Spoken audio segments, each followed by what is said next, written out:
meaning of work is changing every day. Stay adaptive, stay in the place of learning. Whatever you knew yesterday might not be applicable to tomorrow. Today, I'm excited to be sitting down with Jennifer, a global director of operations. You're more than just looking after people. You are also a business driver and a business decision maker. With over a decade of experience leading large-scale projects and cross-functional teams across industries like entertainment, fintech, and project management. What is that one thing you look out for when you're hiring a talent? I like to see someone that really is curious. A curious mind picks my attention. It comes from the kind of questions they ask. I also like doers.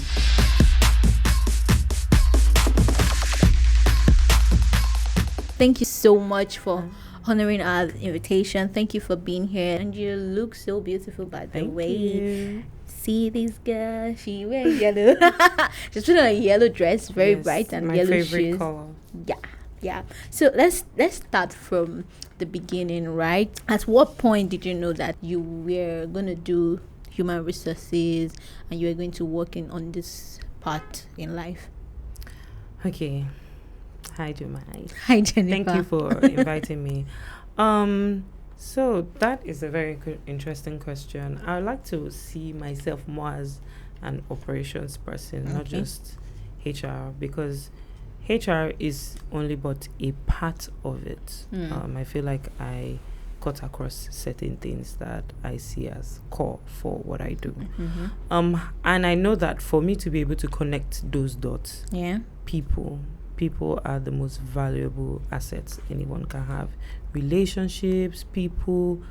I mean, you get your next business through someone maintaining relationships. Sure. So I figured that what I want to do is join people to build, scale, watch that whole process, help people grow. And I realized that for you to even do that or help businesses grow, you have to do that with people. And you also have to make sure people are growing, because the company's growth will kind of also reflect on the people. So I thought that was essential. And I thought, okay, so all of this, how does it connect, is also holding what is the core part of the business? Why are we waking up in the morning to come here to do what we do? So making sure that we connect all of that together. So I kind of join in making sure we connect all of that together, collaborate together and all of that. So that's pretty much how CAP operations. It goes from admin to whatever you specialize in, be it product, whatever product, be it fintech, whatever the case may be, or industry, then people. Have you always had this passion from like way back in secondary school, or maybe way back in your teenage years? Yeah, I think I've always been a people person, now thinking about it, because even in high school, I was social prefect at some point, and I laughed. Like, I just really enjoy putting a good event together. Putting people together. So I think it was just a no-brainer. Then just the love of people, and of course, like you said, entrepreneur. From school, I started selling things by myself. I sold goods in school that I was able to buy new BlackBerry, because at a point my daddy bought me BlackBerry, but like I wanted to upgrade. So I learned how to exchange value for money. And I kind of made friends with it. I always knew somebody that knew somebody, or I just see people at some point. Initially I was shy, but at some point I'm just like, what would you lose? So it's my money. I'm making money from it. Okay, you said you worked across industries, the fintech, entertainment. How has your leadership style cut across these two industries? I think it would be good to also note that I've worked in a co-working space, and that meant working with a lot of people, businesses, startups. So I was already kind of exposed to a biz casual mode of working. I saw work as where you go to enhance productivity. So I started from an interesting place, and before then I had done NPDC, where I worked as a junior associate there, just learning the ropes. At some point I started leading my team in co-working. Then I went on to working closely with the VP of growth at the time in the fintech industry. But I just saw that I would say that those phases helped me to shape my leadership now. Yeah. So I saw what fellow leaders were You're doing, doing. and I handpicked the kind of things I wanted to emulate. I learned excellence. I learned excellent work because the people I worked with did excellent job. You see it from even the quality of work. They had a certain standard. So that kind of shaped my mind that, okay, that means when you want to do your own, you must make sure this is the barest minimum that you will go for. Yeah. So that kind of shapes your taste, the way you think, the way work should be like, and how to adapt that into various industries. Okay. This is just outside. Would you say you prefer the entertainment industry to the fintech industry? Oh my God, I would not trade. I love that I went through all the ranks All the because that ranks. shaped me, and I don't even know, like, tomorrow, what's next? What's next? Yes. So Right. again, I would say they all came with their blessings and key learnings. So I'm still here for the long run. Let's see. Sure. Okay, so what's that one HR myth or stereotype that you would love to bust once and for all? Okay, that HR and people operations people are mean. I don't think they are mean half the time. The honest truth is we do have certain standards we like to keep to. So, and sometimes getting people to, it's really not easy interacting with people. When it is what you do for a living, you realize, oh my God, it's different when you and I need to work to get this done. But if I am in charge or responsible, I look after you. It's a whole new, there's a sense of responsibility that you feel towards that person. And I think that's what differentiates people that actually love working in the HR ecosystem or people operation system. So yes, so that they are mean. They are mean. No, half the time I don't think they are necessarily mean. There's always a valuable explanation to and to be honest, I also feel like to be an HR person, a personnel, right, you have to, not like you have to be mean, right? You just for people to take you serious, there's that face you need to, it's a characteristic thing, but sometimes it also depends on the culture. So this is why the company culture is very important. Exactly. Right. So if you can have people ops or HR people that are your G's, but they'll still clear you, like, no, do not do that. Definitely. Exactly. So I think that should be the relationship. That should be I tell my colleagues that work to that when is work is work. When is work is work. I'll tell you you messed up. Yes. But my G, how far? How are you? Work, and I'm still going to ask you how you're doing, how you're feeling, because in the end we are humans. HR are human. Don't run away from HR. People in the planet. Don't just send emails to HR. Dear HR, it's always trending on Twitter, especially when it falls. Did you ever take any course on that? Yeah, I took a few. I did 1 or 2 certifications. What I think is most important is to stay adaptive, stay in the place of learning. Whatever you knew yesterday might not be applicable to tomorrow. The meaning of work is changing every day. How you understanding that, how you able to communicate that with your team, how you able to respond with that to your team. And I feel like everybody has a different way they speak to people. The way I'll speak to you will not be the way I'll speak to maybe 3 other persons. You have to create that kind of relationship where you speak the person's language, no matter how high or how low the person is, so that they understand what you are trying to communicate to them. And to be honest, in the end, some people will take what they want to take, but you have to make sure you meet them at the point where they at least have basic understanding. Then you can use examples and make sure you just document to shoot in case. You mentioned that you love collaboration and teamwork, right? Yeah. What does a healthy team culture mean to you? It really is collaboration, like you said. When people are able to work together, and collaboration top to bottom to top, so ideas can come from anyone, anywhere. Giving room for people to do actual work, helping people just be their best selves at work while you also be your best self at work, because I believe iron sharpens iron. So if you are surrounded by a group of intelligent people, you will also be intelligent, that type of thing. If HR is looking out for the staffs and managers and every other person, who looks out for HR? Jesus. Who looks out for HR? We also have leaders. So I believe that every other person has who they look out for. And this is why it is also important that you take yourself out of work some days. You go, you relax, let your head down, banter with your friends, watch TV, learn something new, find a way to just decompress, because a lot of people burden you with emotions sometimes, or come to you with a lot of things. Sometimes you are the one pouring out half the time. True. So you need to take some time to just rejuvenate. Nice. How do you keep your team motivated in tough times at place of work? To be honest, I'm still learning, because again, it's changing. But the first thing I do is I first try to understand, because again, sometimes people may not tell you the truth. So if I come to you to ask, I also try to find out if it's the same thing you're going to tell your friend. Yeah. Because sometimes it gets filtered out. True.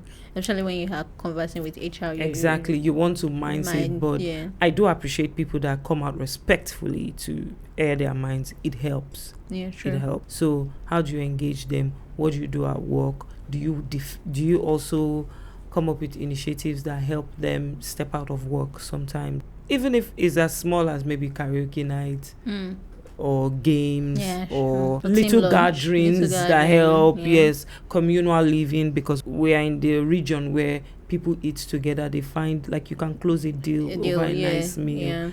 So we're very big on community. So that eating together, learning together, having jokes, creating avenues where people can also express themselves, volunteer for different initiatives to do at work.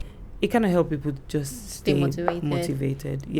And it also depends. You need to find out, is it an intrinsic one or extrinsic one? Is it their pay that is affecting them? You need to also ask yourself the hard question. Are you paying well? Does the person have HMO? Does the person have... You have to ask yourself those questions. Did you cover the ground basics of even having this person as an employee, ensuring that their well-being is okay? Then you can now ask, is it intrinsic? It could be that maybe they don't like the task they are working on, they don't like the people they work with, maybe they want to change their department, maybe it's even the industry they want to leave. So hiring is one of like the key role of an HR practitioner and a people's operation person. What is that one thing you look out for aside from the CV, beyond the CV, when you're hiring a talent? So I look at, I don't want to say diamond in the rough because it might come off a little weird, but I like to see someone that really is curious. A curious mind piques my attention. It comes from the kind of questions they ask, the way they look at what you are looking at. You can just tell this person might be a curious mind. So I like people that are curious. It kind of sets them apart. I also like doers. It's not just talking about what I can see. I can check your portfolio. I see that you're putting out your work. I see that you're speaking for something. I see it's not just saying it outside, but the actual work, because sometimes it's a crowded space. A lot of people are talking. A lot of people have ideas. Exactly. So how are you verifying that? So, but those are the kind of things that I like people that talk and do, and I like a curious mind. Those kind of things step out. Then a good charisma, or how you embody just the conversation. Do you also have good interpersonal skills? Because we can see a little bit of that in the interview when you're talking. It's like getting to know the person, and that's why there are different stages of it. Hiring from hiring platforms like LinkedIn and the rest, right? Or a referral, which would you say you prefer personally? I know this is not a referrals for sure, because referrals come with evidence. They've done something. Like I said, I like doers, so they definitely have done something, and I'm like, okay, cool. You don't think sometimes referrals some people are being biased? Like, Definitely. So you also need to be careful where you are getting your referrals from. You need to hold certain people in a certain high standard for you to get the referrals from them. Yeah. You don't just get referrals just because, but when you have someone that gives you, or people that give you quality referrals, just So because I know some people reach out to me sometimes and say, oh, they're looking for a job, and I ask, so what kind of job are you looking for? Oh, any type of job. I'm like, any type of job is not it. It's not a job. Thing. So I can't just refer you to any type of job. So how do I refer? Because my own what do you call it? My role is specialized. Is specialized, and also I can't just refer you that any type of job. What if you can't do that job? What if you can't do that job? I remember putting out something my company was, hiring for, and someone reached out to me and said, I want to apply. I'm like, okay, send your portfolio. And she just sent a CV that has customer care. I'm like, can't do this job. This is a production job. This is not the job you can do. And so like, I just need a job. So for people like that, right, what do you advise them to do? So I want to be like Pastor Juma here. Even the Bible says, what is in your hands, right? I will ask the person, what do you enjoy doing? I think that sometimes we need to do a little bit of introspecting, and it's just like I said from the beginning, I like buying and selling. I've always liked buying and selling. Buy something. Even I'll trade off my skill. I used to make up my friends and I'll charge them. I'm sorry, such guys. A businesswoman. But again, what is in your hand? At that time, I could do makeup. I'll do makeup during the weekends. I'll do my 9 to 5 during the daytime. So again, during the week. So again, I will ask the person if there was something that if I don't pay you for, you can still do well. Yes, true. Okay. So you just narrow it down to what you like, what you enjoy doing, so that it comes out naturally. Yeah. And also, I think my own little advice to people like this, just like Jennifer said, get something to do. Like, what is in your hands? What do you enjoy doing? Carve a niche for yourself. It's not easy. I know the kind of country where we just want to survive sometimes. Passion. We just want to survive. But even in survival, right? Just carve a niche for yourself in that survival, so that you get quality jobs too. People can refer you to big gigs. So I would also what would you say, like now you have like remote work taking over, a lot of people work from home, but they're calling everybody to come back though. Oh really? Some people are coming back. A lot of companies did come back. I think the next phase of work would definitely be hybrid. Where we can have both of them. But for companies for people that work in other countries, right, they're fully like remote, so they can't be hybrid. So and I think a lot of fintech go remote, fully remote, and maybe just little hybrid. Just few of them do hybrid, but a lot of them are like remote. What would you say, like hiring has hiring changed? Is there like any change in hiring process since remote work started, becoming common and all of that? Oh, definitely.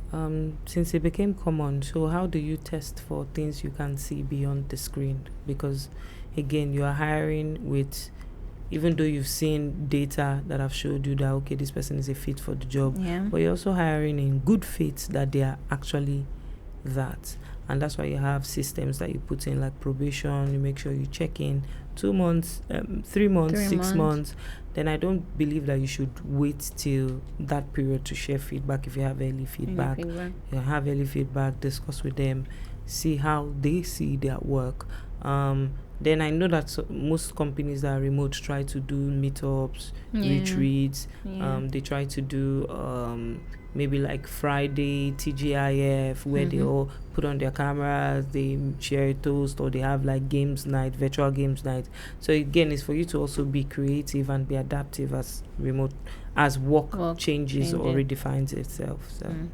So like you said, you've grown from you've watched different leaders, and that's what has helped you in this phase of your career right now as a leader. What is that one lesson that you've learned in all of this? Is that one lesson that you can swear by? Like, You have to be open. You have to always stay in that state of learning, because just when you think you've seen it all before, a new thing will pop up. popping up. So you have to stay learning. You have to stay adaptive. You need to find a way. You can't be rigid. Yeah. Your leadership needs to be flexible. There are certain parts of your leadership that needs to come out in certain situations. So it's about being in a state of learning. Different strengths will show up in different circumstances. All right, I hear you. All right, so what's that one thing that a lot of people will be surprised to know about you? Your colleagues at work will be surprised to know That I'm a very playful person. I play a lot. I'm very playful. I'm a good time. Come on now. I'm a good time. Come on now. Clock it. So let's talk about the business side of you, right? Okay. I know there is light stuff. Let's talk about light stuff. How long have you been? Okay, light stuff is it's a brand that deals on different fancy jewelry, yes, right? But just tell us more about artsy light people. stuff. Light stuff is pretty much, it's in the word first. It's Okay. very light. Very light. Yeah, you see it. It's a statement piece. It really comes from the word light. So when you light up a room, Yeah. it's a statement. The room looks brighter. So when you put a light jewelry on, you look lighter. You Yeah. look nicer. You look. It's the perfect pair to Yeah. your outfit. We sell a series of jewelries and things for ladies. Yeah. So it's colorful. It's bright. It's bold. a statement. It's a bold. statement. It's fun. I should have won one of my light stuff. God, I forgot. The next episode, I'll put on the light stuff, and I'll tag it there. Light stuff. Thank you. All right. So what's that one thing you are learning that you think someone who is coming up in the people operation space? But I thought we come to the business part.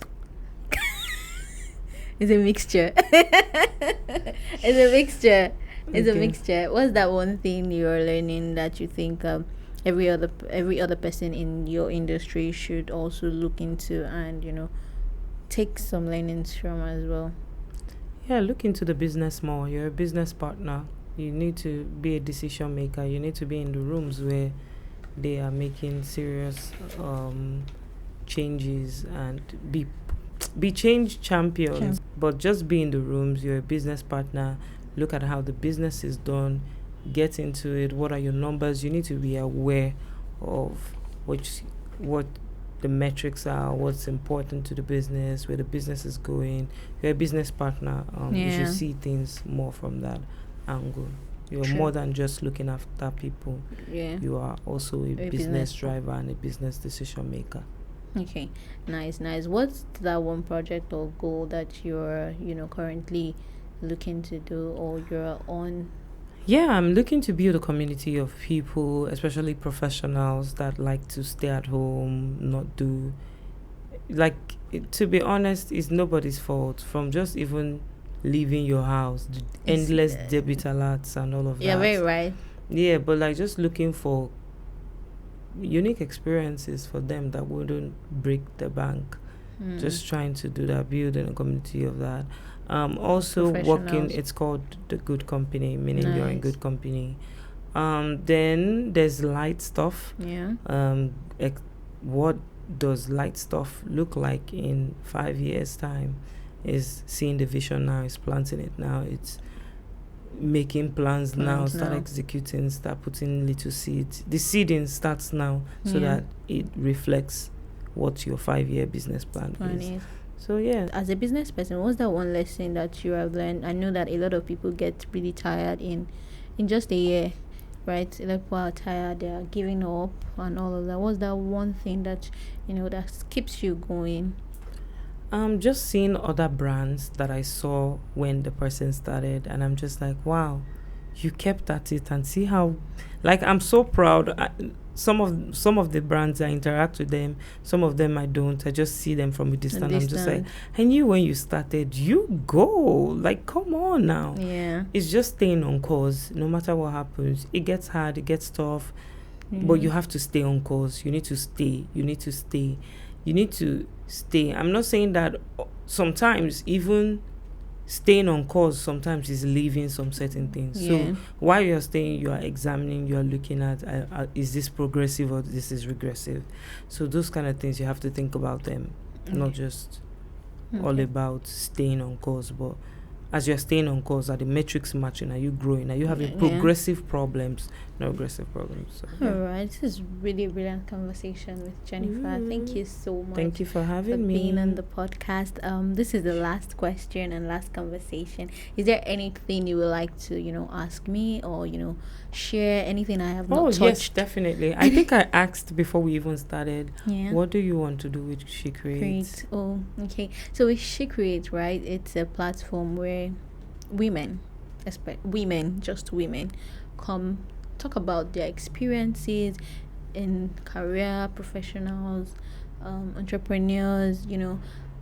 So the goal for this podcast, right, is to building a community for women to network, and also mentorship, to help other young women out there to grow, because I know a lot of young women are looking for these opportunities, and they feel like they feel intimidated sometimes, thinking they can't be in some industries. They feel like, oh, this industry is majorly for male and majorly for men. But with She Creates, you get to be aware that this industry can be dominated by women as well. Also, you can get mentorship from the She Create community, and also you can get business deals from the She Create community. The long run is to see women who are leading, who are making decisions in boardrooms, in businesses, in fintech, and in media, in entertainment, in government, come together, network, also help, just to help younger girls to grow as well, and also help each other grow.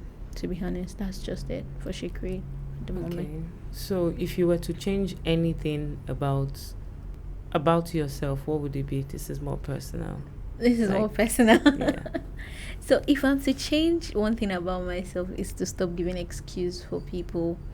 And yeah, I think that's something I'm working on it, right? I like to I won't say I don't want to face conversations. I just sometimes give excuse for people. Oh, he did this because of this. Oh, she probably did this because of this. Oh, it's fine. That's that thing I want to change, is stop giving excuse for people. Okay. And take people for who they truly are, and not have them that idea of who they're supposed to be in my head. Yeah. Okay. So if you ruled the world, what would be one thing you would do? If I you rule ruled the world, everybody will have money. There will be no Oh poor my person on earth. God. Come on now. We will all be rich. There will be no Vote poor Jumai. person on earth. Vote for Juma. All of us will be rich. Nobody should beg anybody. We will all be rich. Like, if I rule the world, right, we will all be rich. To be honest, like, rich. Don't be stingy. Don't be greedy. We can't control. You can't know it all. You need people. People need you. So yeah. Okay. All right. It was great being All here. right. Thank you. Thank for you having so me. much, Jennifer. Thank you. This was an amazing conversation. I hope you also learned one or two from this conversation. Me, I have my pen and paper there. Somebody's helping me to take my own notes too, because I'm also in the corporate world, so I'm learning. Yeah. So thank you so much for listening to today's episode on She Create podcast. Jennifer, thank you so much for Thank coming you for again. having me. Round of applause for you. And by the way, you look so good again. Thank you. You look like light. I Light am stuff. light. She's light. She's light stuff. You don't need her to, give you the business model. When you look at her, you already know what light stuff is. It's bright. All right. Thank you so much. Do have a wonderful day. Whatever time you listen to this podcast, have a good day, good evening, or good morning, and stay jiggy, okay? Don't forget to follow us on all our social media platforms, on Instagram, on Twitter, on TikTok. Also, comment, like, share on YouTube. Also, we're also on Apple Podcast and Spotify Podcast. Yeah, so stay jiggy, stay yuppie. Bye. Love you a lot. Mwah.